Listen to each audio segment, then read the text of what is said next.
República! ¡Viva! ¿Quién nos iba a decir que un miembro de la Casa Real iba a hacer más por la República que por los tantos años de vida? Mañana hemos estado en un pueblo, en Trigueros, ¿vale? Y hemos hecho una pregunta que es una pregunta sencilla, ¿no? ¿Cuánta gente atiende el Centro de Servicios Sociales? Y nos han dicho que hace 2 años y medio, 3 años, podían atender unas 100, 150 personas. Y que eran, en muchos casos, pues, gente que tenía algunas dificultades, alguna discapacidad, diríamos lo que en términos normales llamamos la asistencia habitual a los centros de servicios sociales. Y le hemos preguntado cuántos atienden hoy. Y dicen que están en unas 300 personas. Pero que no son la gente habitual, que hay gente que va por bolsa de comida, porque tienen ahí el banco de alimentos de Cruz Roja. Y que hay gente que va no un día por una bolsa de comida, que vaya habitualmente. Y que hay gente que jamás pensó que tenía que ir a por una bolsa de comida a un centro de servicios sociales. Porque la gente tiene la costumbre de tener dignidad. Y hay veces que la dignidad se pierde también por esas cuestiones de una manera seria.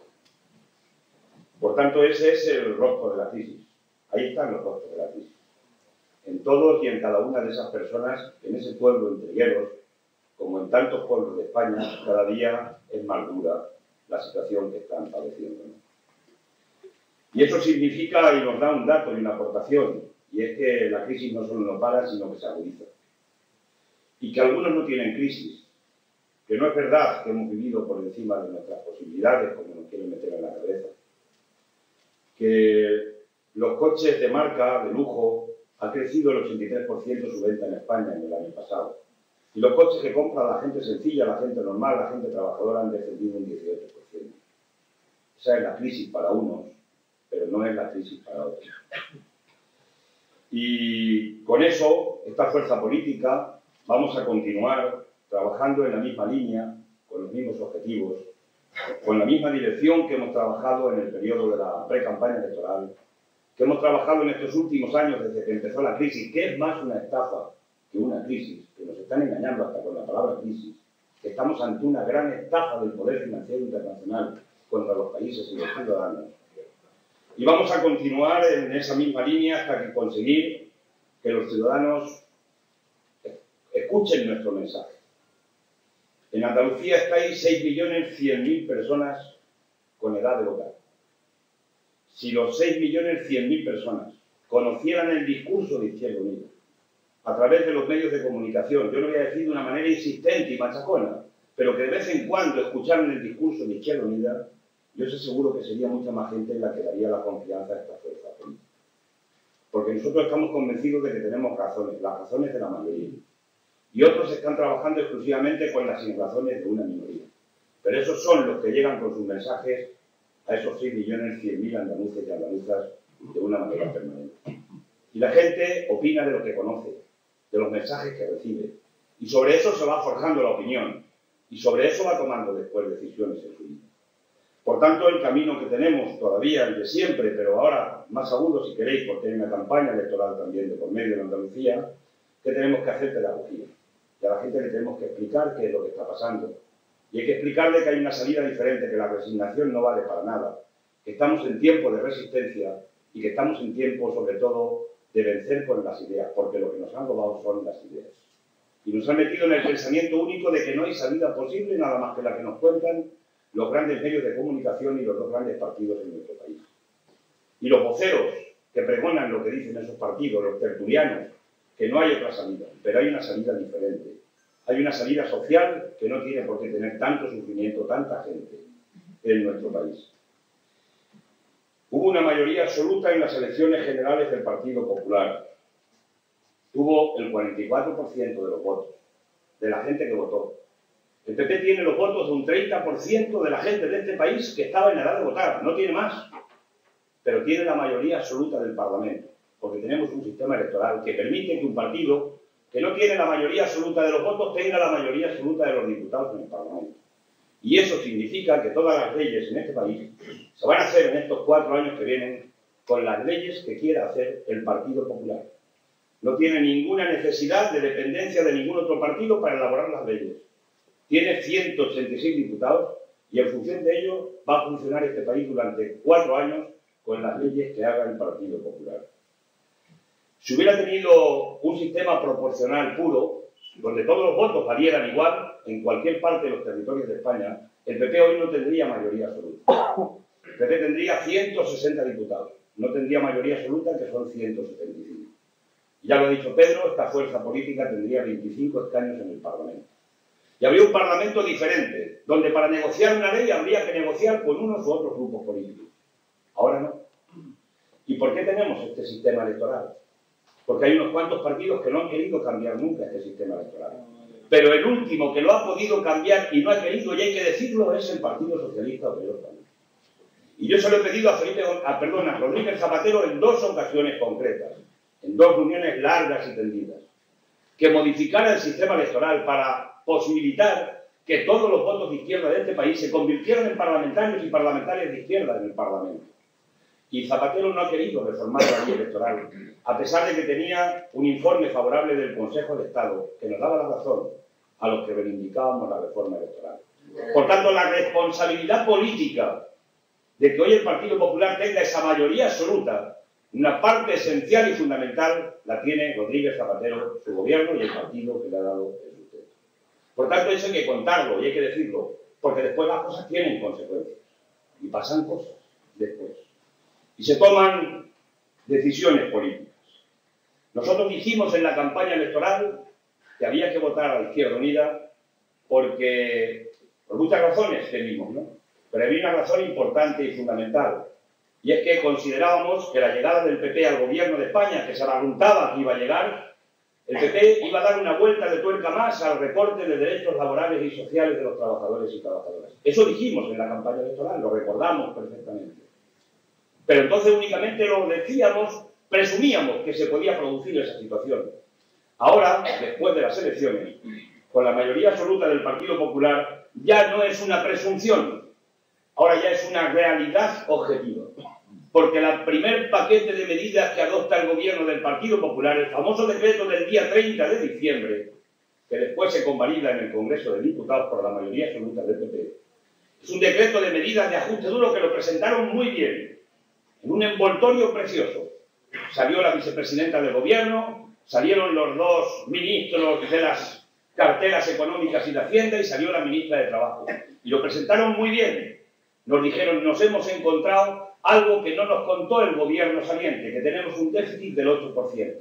Estamos con medidas extraordinarias y ante una situación extraordinaria tenemos que adoptar medidas extraordinarias. Y nos presentó un paquete de medidas que a poco que estuvieras mucho en la materia y estuvieras afinando qué es lo que estaban diciendo, parecía de verdad que venía un gobierno progresista, desde el punto de vista en la parte que tiene que ver con los impuestos y con el IRPF. Y hubo gente que llegó y pensó, pues es un paquete de medidas que no tienen más remedio que adoptarlas, y el PP, ya veréis, va a venir a poner orden en las cuentas públicas españolas. Y lo presentaron bien, hay que reconocerlo. Pero, ¿cuál es el paquete de medidas? El primer paquete de medidas, la primera acción de gobierno que ha hecho el Partido Popular. Hay un primer recorte. Ha continuado la misma línea de recortes que hizo el gobierno de Rodríguez Zapatero. Y el primer recorte son 8.900 millones de euros. ¿Y en qué recorta? Pues recorta en capítulos tan importantes como tienen que ver con la industria, como tienen que ver con fomento, como tienen que ver con políticas sociales, como tiene que ver, por ejemplo, con la inversión en I+D+I, que es fundamental para nuestro país y se recortan 600 millones de euros, etcétera, etcétera. Recorta en muchas partidas. ¿Y el recorte qué quiere decir? Pues quiere decir que en Bollullos del Condado, si se recorta el fomento, un par de polígonos tecnoagrícolas que están prometidos durante mucho tiempo para que se desarrollen, no se desarrollan. Y si no se desarrollan esos polígonos porque no hay inversión del Estado, no hace falta que expliquemos que no se desarrolla la economía. Y por tanto eso influye en el futuro, pero también ahora porque no se genera el empleo que genera el tirón público de la economía por parte del Estado. Por tanto, recortar inversión pública del Estado es igual a tener más crisis y a tener más paro en nuestro país. Nos congelan el salario mínimo interprofesional. El Partido Socialista había prometido que íbamos a llegar a 800 euros con el salario mínimo interprofesional en su mandato. Lo dejó en 641. Los 2 últimos años creció por debajo de la inflación y el PP llegó y lo congeló completamente. Congelar es recortar, porque la inflación que tengamos este año hay que descontarla de esa congelación. Y el salario mínimo interprofesional afecta a determinado tipo de contratos y afecta a determinado tipo de prestaciones que se dan con la base del salario mínimo interprofesional y del IPREMI. Por tanto, política de recorte, que quiere decir quitarle poder adquisitivo a la inmensa mayoría de la gente más pobre y que tiene más dificultades en nuestro país. Otra de las medidas que hizo fue no convocar plazas. Nuestros jóvenes se están preparando, mi hija se está preparando, nuestros hijos se están preparando para optar una plaza pública. Están estudiando muchos de nuestros hijos, ¿no? Y ahora no hay convocatoria de plazas públicas porque el gobierno ha tomado la decisión de que no se convocan plazas públicas en determinados sectores de la administración pública del Estado, porque quieren recortar el sector público del Estado. ¿Y eso qué significa? Pues que hay muchos jóvenes que están volviendo los ojos a donde un día lo volvieron los ciudadanos de nuestro país en los años 60, Alemania. Y los jóvenes mejor formados, que han hecho ingenierías, se están marchando a Alemania y a otros países. Y se marchan allí a desarrollar su inteligencia y su conocimiento para después que sean los alemanes los que nos vendan los bienes de equipo y la tecnología que elaboran con jóvenes que se han formado en otros países y en otras universidades. Porque aquí se retiran los recursos de investigación, más desarrollo, más innovación. Porque aquí no sabemos nada más que la política del salario bajo, del ladrillo y el turismo, que bienvenido sea, que falta hace. Pero aquí parece que tenemos un modelo de empresario que solo entiende que la única manera de competir con Europa y con otros países es competir a base de salarios bajos, no a base de desarrollar tecnología, innovación, investigación, desarrollo, en un nuevo modelo productivo que defendemos para nuestro país. Han congelado el salario de los trabajadores de la administración pública. Es ya, entre rebajas y congeles, es un recorte más. Congelar salarios significa recortar más. Si le quitan poder adquisitivo a los trabajadores de la administración pública, tienen menos capacidad de dar. Pueden comprar menos cosas. Y si pueden comprar menos cosas, las empresas producen menos. Las empresas venden menos. Y se van cerrando porque no hay mercado. Porque lo que estamos es en una crisis de demanda. Y eso ya lo sabe todo el mundo en este país, o lo deberían de saber. Por tanto, son medidas que caminan en la dirección de quitar empleo, de recortar salarios, de quitar poder adquisitivo. Si no se echan a los interinos porque no se cubren las plazas, ¿cómo lo van a cubrir? Si se jubilan 10 cirujanos en una región, si no cubren esa plaza de los 10 cirujanos, ¿con quién van a pagar a la gente? ¿Qué va a pasar? ¿Que va a haber más listas de espera? ¿O que tal vez van a venir clínicas privadas para que se le pasen desde el punto de vista de la seguridad social, para que lo operen las clínicas privadas y le pagaremos con recursos públicos? Y diremos que lo público no funciona y nos irán metiendo cada vez más en el callejón del sector privado, que al final del camino es el que no tiene dinero, no puede tener derecho a una salud pública. Esto parece una exageración, pero es que están pasando cosas que nos creíamos que eran exageraciones y han pasado. A Grecia le han puesto un gobierno de tecnócratas que no han elegido los ciudadanos. Y si decimos esto hace 3 años, nos hubieran puesto de locos. A Italia le han puesto un primer ministro que no la vota el pueblo, un tecnócrata, de los que mandan los grandes inversores financieros internacionales. Y están pasando cosas muy raras en este tiempo que estamos. Se está atacando la base más profunda de la democracia. Por tanto, estas cosas pueden pasar. Porque el objetivo fundamental que tienen es aprovechar esta estafa, esta crisis, para desmantelar el estado del bienestar, el estado social, el estado de derecho, la educación pública, la salud pública y, en definitiva, los servicios públicos que tanto tiempo, sufrimiento y trabajo ha costado conquistar para nuestro país. Esa es la razón de fondo, esa es la coartada fundamental que tienen montada en ese sentido. Dicen que van a suprimir empresas públicas y eso va a afectar de una manera muy seria a Andalucía. Quieren quitar 400 empresas públicas. Y eso es echar gente a la calle. Y hay que hacer, y te voy a entretener un poquito aquí, porque hay que desglosar la materia. El pueblo la tiene que entender, la gente. No pagamos 1.500 euros que cobre. Ponemos el ejemplo, nos ahorramos 1.500 euros del Estado, ya no le pagamos. Eso no es verdad. Si despedimos a un trabajador de la administración pública o de otro sector, ese trabajador tiene que cobrar, tiene su derecho a pago y cobra la prestación. Y si cobraba 1.500 euros, la prestación hay que pagarle por lo menos 1.000. 900 o 1.000, depende de las cotizaciones que tenga, el tiempo de cotizaciones. Por tanto, son 1.000 euros que está pagando el Estado. Pero además ya no paga IRPF, no paga IVA por esa cantidad que no percibe. Y en todo junto, cada 1.500 euros que pueda costar un trabajador que se despide y que el Estado aparentemente se ahorra, lo que se ahorra son 300 euros. y hay un puesto de trabajo que se ha echado a la calle de la gente. Y hay un servicio público menos que se le está dando a la gente, y hay menos calidad en el servicio público que se le da a la gente. Tiene mucha importancia. Y por tanto, aquí estamos en una situación que el paquete de medidas que adopta el Partido Popular va a conducir a que tengamos más crisis y que tengamos más paro. Porque lo que cuentan no son las siglas ni las personas, lo que cuentan son las políticas. Y el PSOE no es que tenga una sigla mala, buena o regular, es que hizo políticas de recorte y de ajuste duro, que son las que nos llevaron a que tuviéramos más crisis y más paro. Y el PP coge la misma línea y continúa por la misma línea endureciendo una serie de medidas más.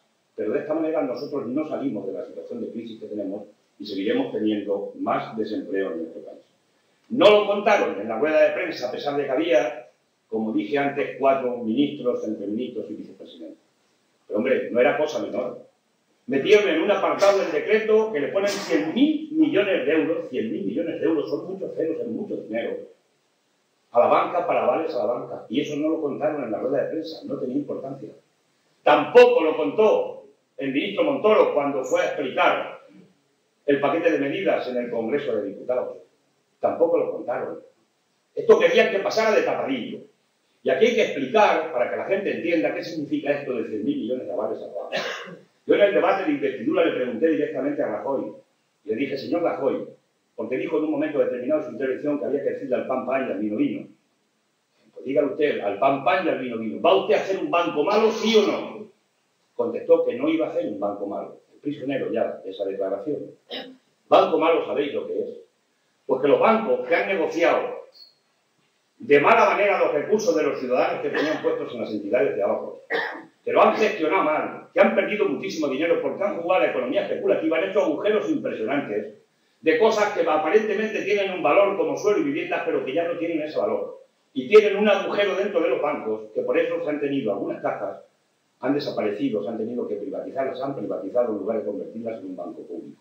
Y ese agujero, esa mala gestión que han hecho los gestores de los bancos, lo que quieren es que los paguemos el conjunto de ciudadanos, del conjunto de los impuestos que pagamos todos y cada uno de nosotros y nosotros. Y nosotros lo que le estamos pidiendo al gobierno y lo que vamos a seguir defendiendo es que los que han gestionado de una manera tan especulativa y negativa son los que tienen que responder en sus consejos de administración y ante los accionistas de esos bancos, que son los que tienen que apechugar con la responsabilidad política y económica de haber gestionado mal unos recursos que eran de todos los ciudadanos y de los accionistas especialmente que tienen sus cuentas en esas entidades. Y no hablo de las cuentas pequeñas, no hablo de las cuentas del que tiene una cuentecita y que tiene, hablo de los que tienen acciones, porque tienen que responder ante ellos. No respondemos ni tenemos por qué responder el conjunto de ciudadanos por la vía de los impuestos. Y por tanto incorporar 100.000 millones de euros de avales a la banca significa abrir una puerta, que veremos a ver de qué manera regresada la quieren colocar, para continuar la misma política de apoyar a la banca, pero no apoyar, por ejemplo, a la gente que están desahuciando los bancos de las casas, que están quitando a 15.000 personas, que están echando cada 3 meses de su vivienda. Y que incluso ya sabéis que se quedan debiéndole al banco dinero todavía, a pesar de que se quedan sin la casa. Nos dijeron que el IRPF era progresivo, que han puesto una tabla que han subido del 0,75 a 7 puntos según los tramos. Y mucha gente dice, pues es verdad, es que el IRPF, el PP, ha hecho una medida hasta progresista, mejor que la del Partido Socialista. El Partido Socialista no se ha atrevido a hacer eso. Y lo hemos teorizado alguna gente y nos ha parecido hasta, si la aislamos, correcta, pero si la vemos en el conjunto no es así. Porque de cada 5 euros que se van a recaudar por el más impuesto del IRPF y más las rentas del capital, que son los 2 grandes impuestos que ha tocado el Partido Popular, de cada 5 euros, 4 lo van a pagar las rentas del trabajo, de los que tenemos una nómina, y 1 lo van a pagar los beneficios del capital. Y en este país ya, hoy, estamos pagando las rentas del trabajo, los que estamos sujetos a nómina, 4 veces más impuestos que los beneficios del capital de los impuestos del impuesto de sociedades de las grandes empresas. Por tanto, llueve sobre mojado. No es una medida progresiva, es una medida regresiva la que adoptan en ese sentido, porque el PP no se atreve a meterse, si no se ha metido el PSOE, el PP menos se atreve a meterse con el dinero de verdad en nuestro país, con el fraude fiscal y con los que tienen muchísimos beneficios. Y ese es, muy en síntesis, el paquete. ¿Va a luchar el Partido Popular contra el fraude fiscal? Nuestra opinión es que no va a luchar contra el fraude fiscal. Y ahí están las pruebas y los datos. De cada 10 inspectores de Hacienda que se jubilen este año, solamente van a cubrir una plaza. Y 9 plazas no la van a cubrir. Por tanto, si tenemos menos inspectores de Hacienda, menos van a investigar, especialmente las grandes fortunas de nuestro país. Sencillamente es una decisión política que adopta en este paquete de medidas del gobierno. ¿Y hay sitios donde hay que investigar? Sí. ¿Es al tendero de la esquina? No. ¿Es al del taller mecánico pequeño que tenemos al lado de la calle? No es este el que está haciendo el gran fraude en el país. Dicen los técnicos de Hacienda, y dicen bien, que de cada 100 euros que se defraudan en España, el 75% lo están defraudando el 3% de las grandes empresas que defraudan 42.700 millones de euros al año. Y a estos no se les mete el diente, porque para inspeccionar a estos hace falta que haya inspectores. Y no hay voluntad política por qué meterse con el poder económico. Y estos no están contribuyendo socialmente con nuestro país. Ayer conocimos un dato de un informe del Banco de España. Las 10 empresas mayores del IBEX, nuestro país, de las que cotizan en bolsa, las 10 empresas están tributando a la hacienda pública por el impuesto de sociedades al 16%. Al 16%. Y el impuesto de sociedades dice que estas empresas tienen que pagar al 30%. ¿Por qué pagan de cada 100 euros que ganan 16 en lugar de pagar 30? Pues porque tienen bonificaciones fiscales. Regalos fiscales que le han ido haciendo a lo largo del tiempo los distintos gobiernos. Y por tanto lo que no hay es dinero que entra en caja, y ese es el problema de la crisis que tenemos en el déficit. No tenemos un problema de déficit porque hemos sido unos malgastones que nos hemos gastado el dinero que no teníamos. Es mentira.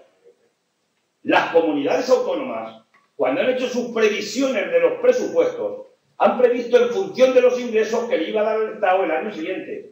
¿Pero qué ha pasado? Pues que el Estado ha ingresado menos dinero por la crisis, por la rebaja fiscal a los ricos, por no luchar contra el fraude fiscal, y a las comunidades autónomas no les llega dinero. Y ahora las comunidades autónomas le deben dinero al Estado del dinero que le adelantó el Estado, como bien conocéis, y las culpan además de haber sido unas derrochadoras y unas despilfarradoras. Pero si las comunidades autónomas lo que están gestionando es la educación y la sanidad y los servicios públicos. Y ha habido derroches. ¿Y ha habido ladrones en las comunidades autónomas? Sí. ¿Ha habido chorizos? Sí. Pero eso no ha sido lo fundamental para que haya ese déficit en las comunidades autónomas. El déficit es de falta de ingresos. Y en la falta de ingresos las responsabilidades las tiene el Partido Popular y el Partido Socialista en los gobiernos que han tenido tanto de Aznar como de Rodríguez Zapatero, que han decidido rebajar más los impuestos a los más ricos con aquella famosa frase de que bajar los impuestos era de izquierdas, y no luchar contra el fraude fiscal de los que se llevan los beneficios de nuestro país. Ahí están las claves montadas de lo que tenemos en este momento entre manos. Decía que esas 10 empresas del IBEX, si lo quiero concretar, dejan de ingresar por esas bonificaciones fiscales que les hacemos de los impuestos de todos, 5.000 millones de euros cada año. Solo entre 10 empresas. Y la deuda que tiene Andalucía con el gobierno de España, por esos adelantos a cuenta que la ha hecho, son de 5.800 millones de euros, prácticamente una cifra similar. Por tanto, que no nos cuenten milongas, que es lo que nos han contado a lo largo del tiempo. El paquete primero de medidas que adopta el gobierno del Partido Popular es la misma línea continuista de recortes del Partido Socialista, y esto creará más crisis y más paro en nuestro país. Por eso la combatimos. Y por eso la tenemos que seguir combatiendo. ¿Va a haber más recortes? Sí. ¿Cuándo se van a producir los recortes? Después de las elecciones andaluzas. Hasta que no pasen las elecciones andaluzas no habrá más recortes. ¿Subirá el IVA? Probablemente sí. ¿Va a meterse el gobierno del PP con las grandes fortunas? No. Ojalá y nos equivoquemos. Y nos regale una mañana que ha tocado la SICAF, que se ha cargado la SICAF, que las rentas del capital las pone a tributar como las rentas del trabajo en el IRPF, que se meten con los paraísos fiscales y llevan una propuesta a Europa para acabar con los paraísos fiscales definitivamente en nuestro país, que se le va a poner un impuesto a las transacciones bancarias, que se va a poner un impuesto a las grandes fortunas, y no la ridiculez que han hecho con el nuevo impuesto de patrimonio. A lo mejor nos levantamos una mañana y nos encontramos con eso, pero no es previsible.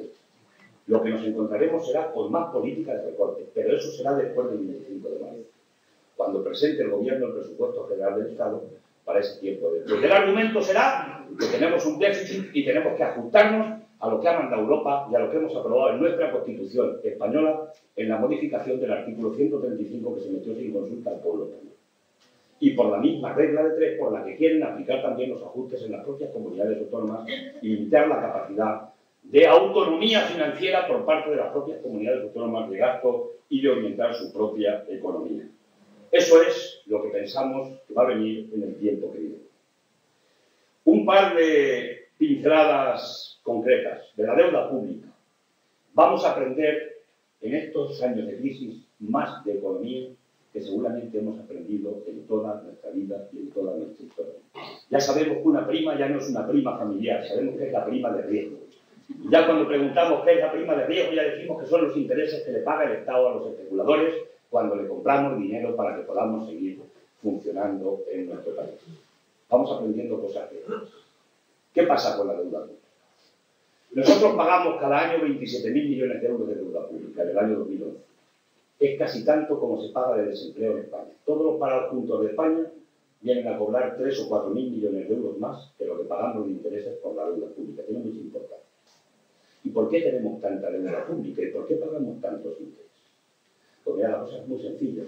Porque hay unos señores que están en la Goldman Sachs, esas grandes empresas de inversión, que por cierto ya saben los salarios que cobran los 33.000 trabajadores que tiene la Goldman Sachs americana, y cobran 275.000 euros de media mensuales, lo que no ganamos casi la mayoría de los que estamos aquí. Hablamos de 33.000 trabajadores de una de las mayores empresas de inversión, en la que, por cierto, proviene el que es actual presidente del Banco Central Europeo. Vienen de las agencias de inversión. ¿Y por qué decimos y afirmamos que aquí los que están especulando son los grandes especuladores financieros? Los que nos cuenta el PP y el PSOE, pues usted sale, usted les compra dinero, ellos le venden dinero, ¿de acuerdo? Ustedes pagan los intereses, se ponen de acuerdo y esto es el mercado, ¿vale? Pero hay una cosa que no nos cuentan, y lo que no nos cuentan es que el Banco Central Europeo, es decir, el banco que es de todos los países que formamos parte de la Unión Europea, puede comprar dinero directamente, puede emitir dinero al 1%. Lo que pasa es que tiene una cosa, y es que en el Tratado de Lisboa tiene una cláusula en la que acordaron los gobiernos que solo le pueden vender ese dinero a los bancos y no se lo pueden vender a los países. ¿Y qué hace el Banco Central Europeo?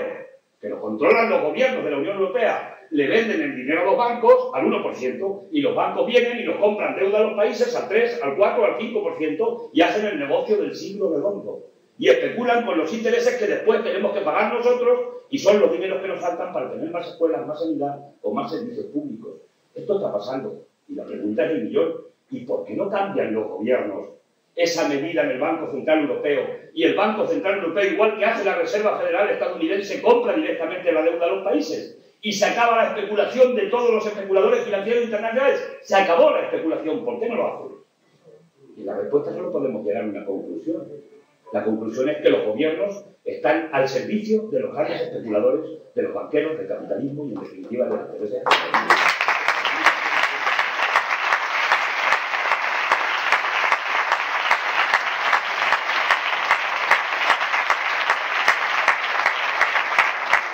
Por tanto, hay salidas diferentes.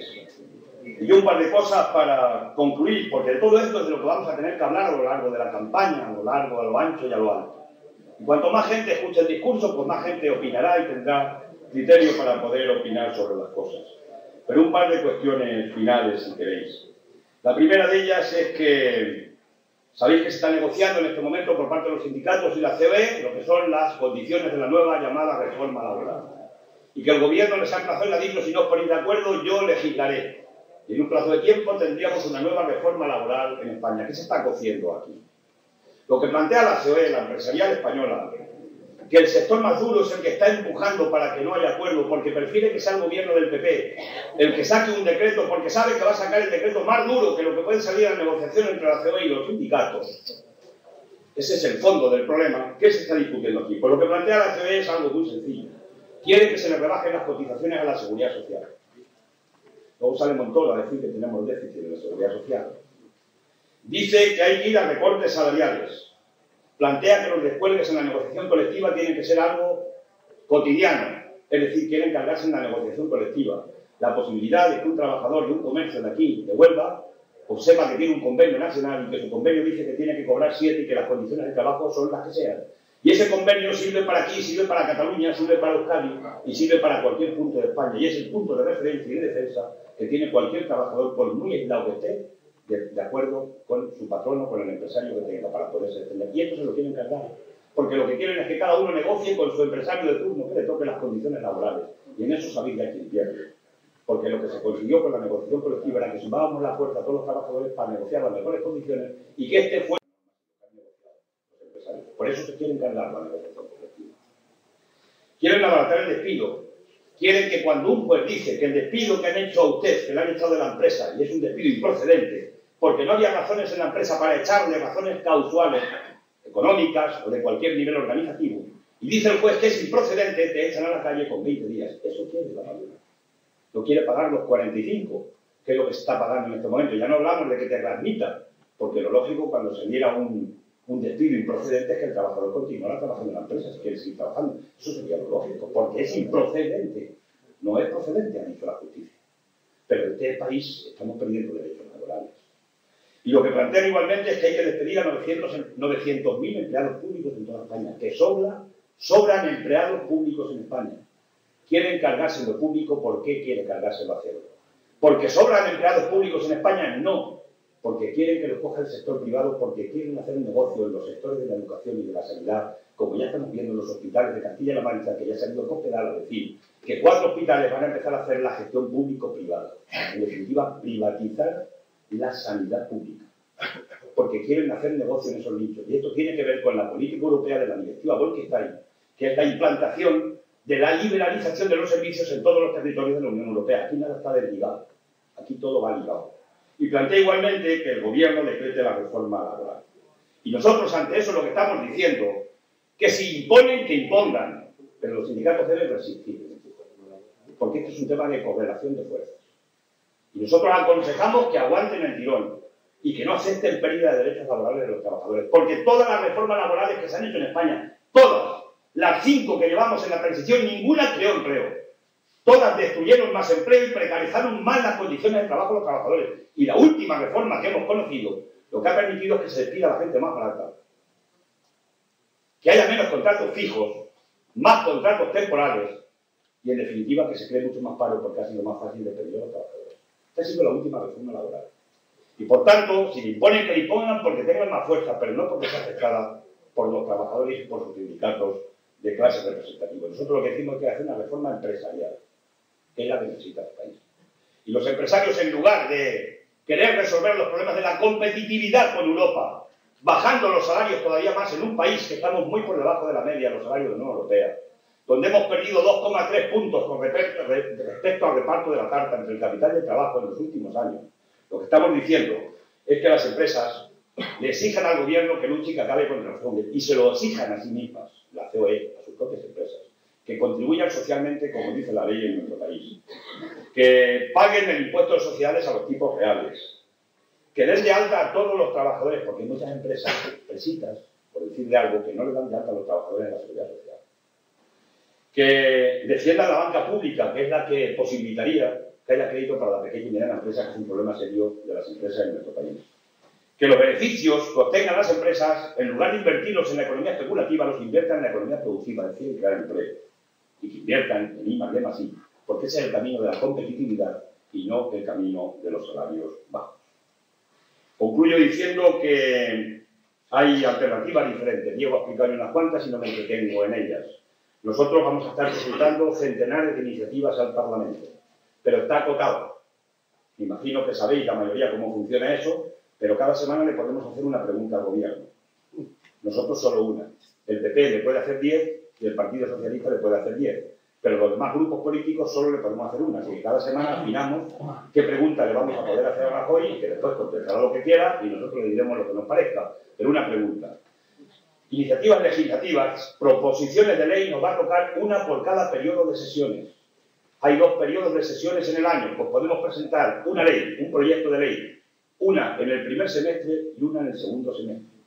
Esto es el funcionamiento del Parlamento, porque esto es bueno que también se conozca. Y luego proposiciones no de ley podemos presentar muchas, pero luego en la mesa, en la que nos han excluido por vez primera en la historia de la democracia, la que decide cuáles son las que pasan y cuáles son las que no pasan. Luego hay mociones y otra serie de cuestiones, es decir, la capacidad real en el Parlamento, además con una mayoría absoluta del Partido Popular, de incidir en la vida parlamentaria, es nula.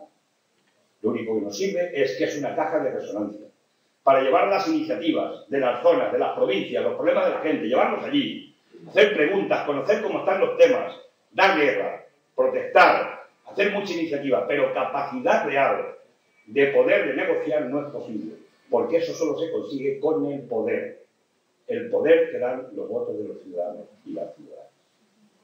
Y por tanto eso es lo que hay que explicarle también a la gente en este periodo. Hemos presentado planes de empleo, la suspensión de los desahucios, que cuando la gente le quitan una casa, pues presentamos que con la casa ya pague la deuda.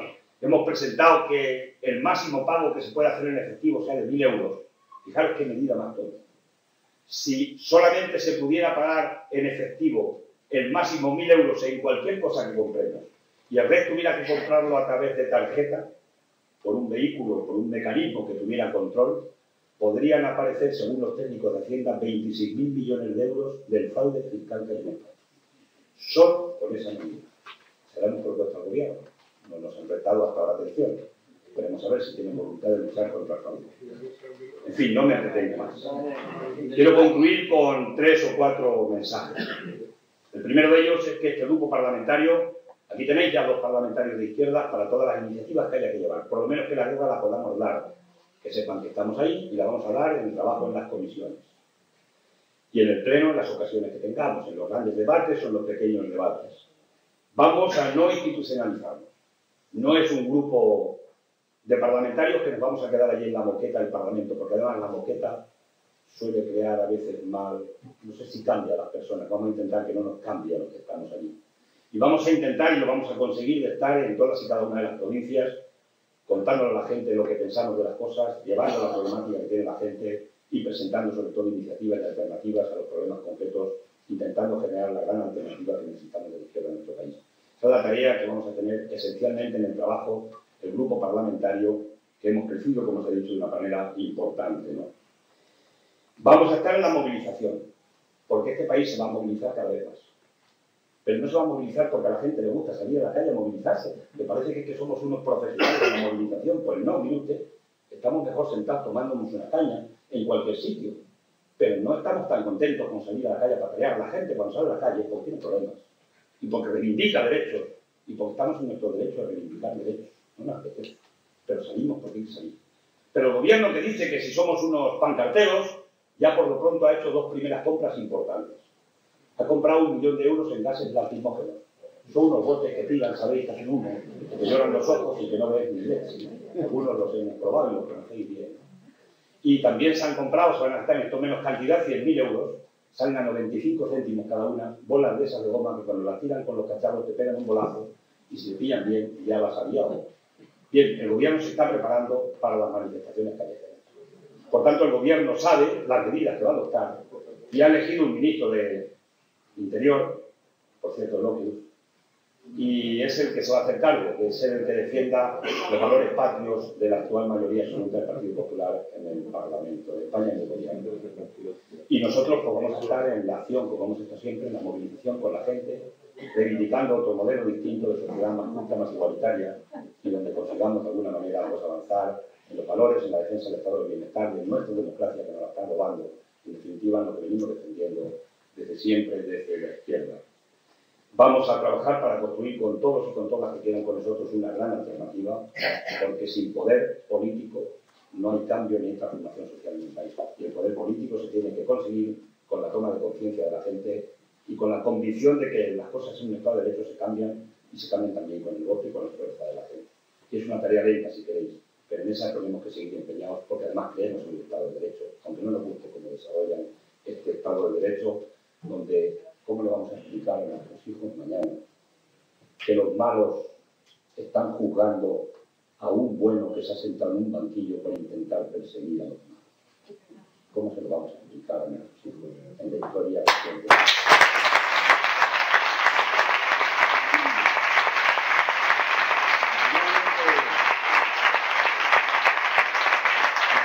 Andalucía quiere cambiar. Los hombres y mujeres de Andalucía queréis cambiar. Y hay mucha gente que quiere cambiar. No sabe por qué, ni cómo, ni de qué manera, pero quiere cambiar lo que hay. Quieren echar a este gobierno. Eso está en la cabeza de mucha gente de Andalucía. Estaba antes de que el PP estuviera en el Parlamento, en España, y estuviera en la Moncloa. Ahora probablemente alguna gente se lo piense, porque ya no son presunciones, ya están viendo lo que hace el PP. Pero la gente quiere cambiar. Porque han sido muchos años de un poder absoluto. Y el poder absoluto en sí mismo a veces hace mucho daño cambiar a los gobernantes y consiguientemente a la sociedad. Y hay gente que se permite hacer cosas que son barbaridades. Solamente se pueden haber hecho porque se ha estado en una prepotencia absoluta y en una impunidad absoluta. Y hablo de algún director general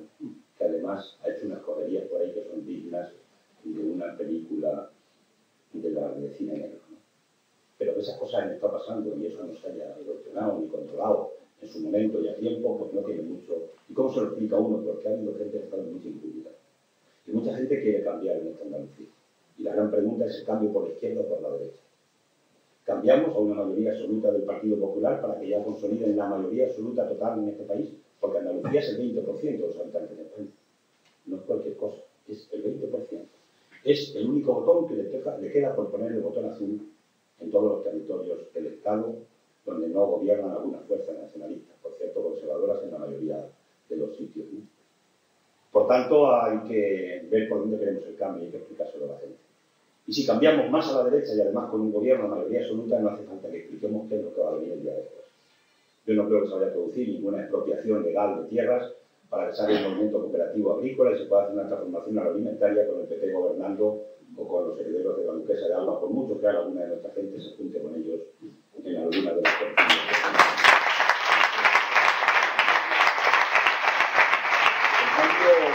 Hay que defender que el cambio tiene que venir por la izquierda, que tiene que venir con propuestas alternativas a la izquierda, eso lo tenemos que seguir forjando en el pensamiento de la gente, en el trabajo concreto y en el pensamiento de la gente. Yo creo que hoy podríamos afirmar una cosa cuando arranquemos esta campaña electoral, de que la conquista de la izquierda de España tiene que empezar por Andalucía. Y puede empezar por Andalucía. Andalucía tuvo un día un 20% político, esta fuerza política tuvo un 20% de los votos. De cada 5 ciudadanos que iban por la calle, de cada 10 ciudadanos, 2 nos daban el voto a esta fuerza política. Y eso es mucho voto, porque tener un 20% en la media andaluza significaba que había pueblos que teníamos el 40, el 50, el 30%. Y aquello no lo aprovechamos bien probablemente.